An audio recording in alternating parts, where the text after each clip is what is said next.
শালা বড় আশ্চর্যের বিষয়।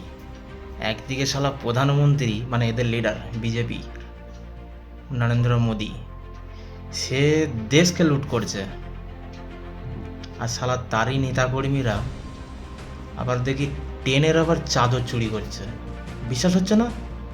দেখো মাসির ছেলেদের অবস্থা, দেখো দেখো এই ভিডিওটা দেখো। এই যে বেডশিট চুরি করেছে এই যে প্যাসেঞ্জার এটা কেন ঠিক আছে।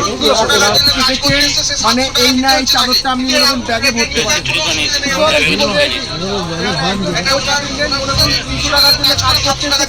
টাকা দিতে হচ্ছে তাকে, বেডশিট চুরি করে নিয়েছে, ব্যাগের ভেতর ঢুকিয়ে নিয়েছে। এটা ওনার বুঝতে পারছেন 300 টাকা কাজ করে 700 টাকা দিয়ে চলে যাচ্ছে।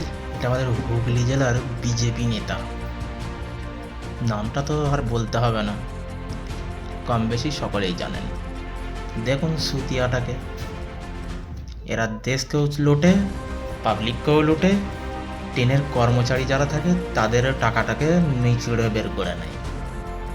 সুতিয়ারা এরা, বুঝছেন? বাংলায় ক্ষমতায় নিয়ে আসার আগে 10 বার চিন্তা করুন, না হলে হয়ে যাবে তোমাদেরও। চিন্তা করে না।